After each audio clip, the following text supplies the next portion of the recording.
Hey guys, this is OddOneGaming. This is going to be another Dragonheir SilentGods video. In today's video, I wanted to show you a little bit my team that I'm currently using for the Temporal Vortex.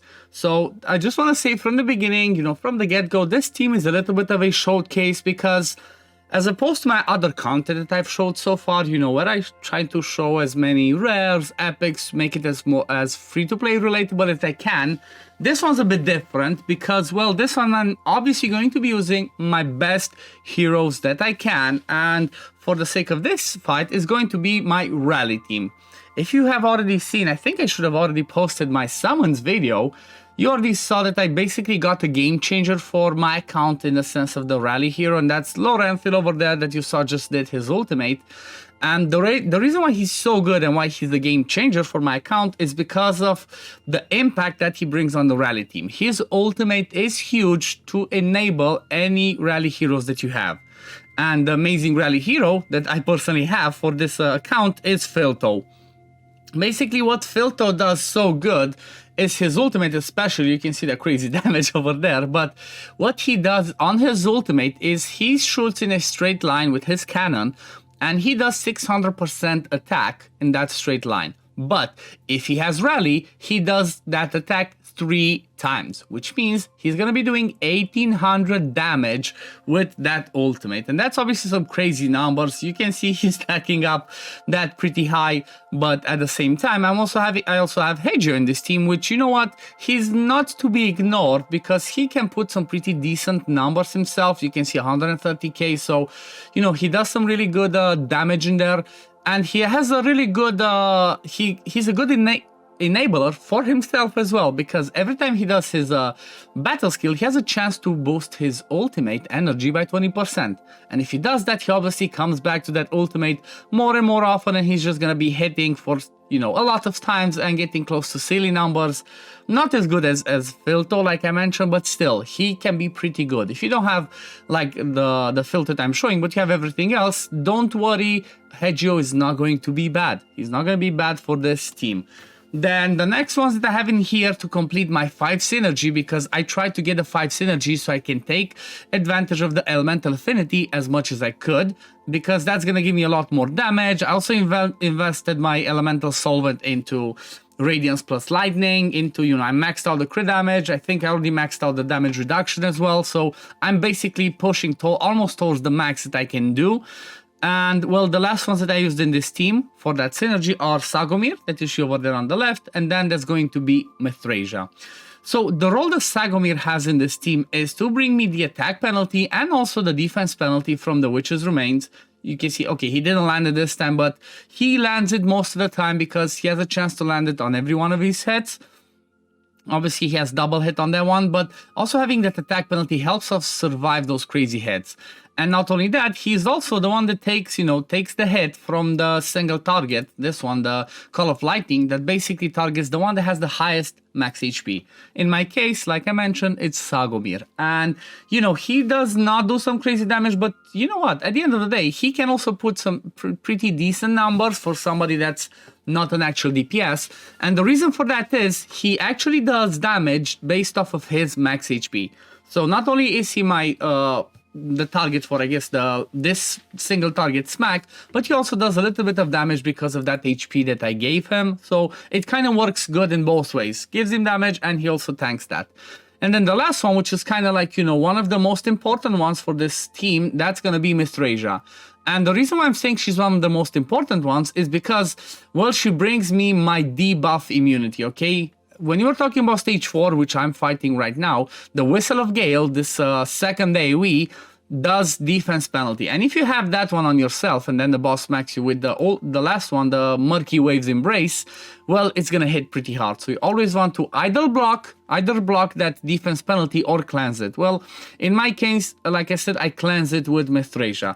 But what she also brings to the team is, from her ultimate, she also brings Resurrection on Death, or she brings a revive in case some people die. And that's obviously gonna be massive. Also, sometimes she has a passive that has immortality, basically. So when somebody gets almost gets a fatal hit, she prevents that by putting the immortality on them, and that makes him obviously not die. Let's see, can we proc it? Okay, we didn't proc it just yet, but we were almost there. And obviously, if that's the ideal way that one should happen, is that should always land on the single target hit. You see, we got it on filter right now, okay? That skull over there. So like I said, the ideal way this team would work is if that one would land on the single target hit when he gets that smack over there, Sagomir.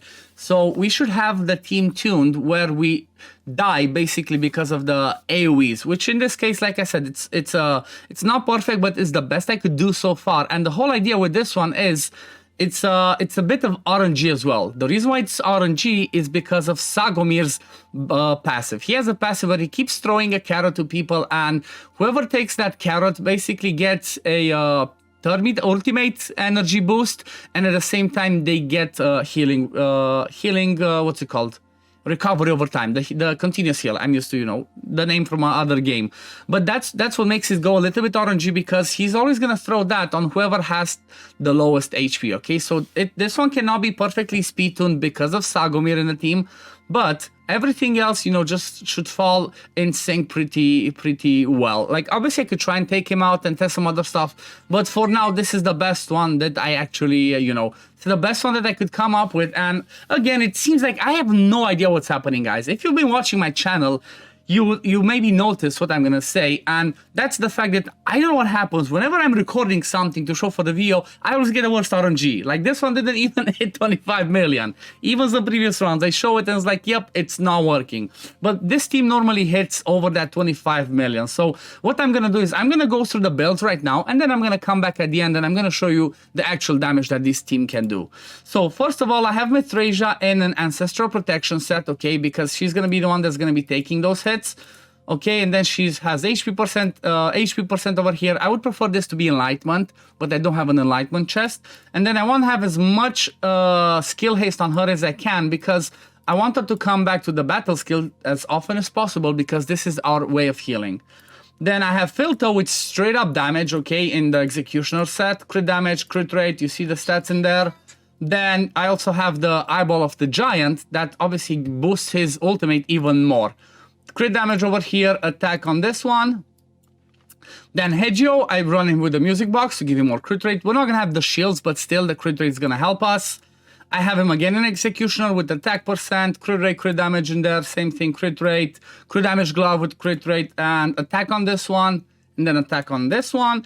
Then Sagomir, I'm running him in the 3 Years Brotherhood because I need some accuracy on him. I don't mind the skill haste, plus he's gonna be boosting our attack every time he does the ultimate, okay? So I have a 3-piece of that one, HP percent chest here, some crit rate so he can do some damage. Then obviously the accuracy, I need about like 230 to 40 because we also get a 50 from this one, okay? We also get a 50 from this one over here, so that's always to keep in mind, so I'm a bit overkill. And I do have, like I said, Witch's Remains for the chance to land a defense penalty too, because this is going to help us a ton. Then I have defense over here, even though I would prefer to maybe have HP or attack to have more damage, but defense works. And then accuracy on this one to be able to hit that accuracy threshold that I need. And I think the last one is going to be Laurenthiel. Again, I have him in Brotherhood Spirit as well, because I'm trying to get that attack up to be on us as often as possible, and he doesn't do crazy numbers of damage. He's mostly in this team because of this one. Like I said, the rally to enable our team to have rally all the time and do some crazy numbers. But I did give him attack percent, crit damage on this one, and then some crit rate, crit damage wherever I could. Also gave him the Spiritual Incense Burner, again, to boost his ultimate, so he comes back to that rally, you know, field, I suppose, let's call it, the residual light of the shard. So the domain, so I want that domain to be up as often as possible.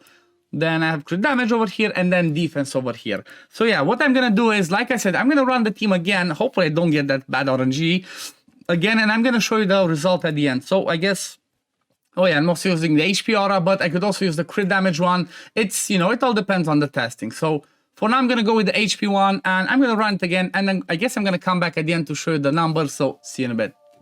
Okay, and I'm back. So just like I said, as soon as I'm not recording or trying to show you exactly, the run works, and I did get myself 25.8 million. Normally this one does like 25.5, 26. I've even had it go like over 27. It obviously depends a little bit on the RNG of the Witch's Remains. How often does it land from Sagomir? But overall, you see the damage. Filto did like almost 54% of the damage, Hedgeo 31.8, 8.4 from Lorenthil, 5.3 from Sagomir, and there's 0.6% from Mithrasia, which obviously she's not in there for that damage. But yeah, I guess this is my team that I'm using. I did have it in the past. The team that I was using was my Dauntless team. So if you guys want to see that, I already posted, I think, that one on my Raid channel. But if you want me to do a video on my Dauntless team where I use the Velios, Nimbus, Shalter, again, same thing with Sagomir and Mithrasia, just leave it in the comments below, and I will obviously make that video for you so you can see what the potential for a team like that is. But anyway, this is gonna be it for the video today, guys. As always, if you do enjoy my content, don't forget to like this video, subscribe to the channel to see when I upload next, and I'm gonna see you on the next one. Peace, love, take care, everyone. Bye, guys.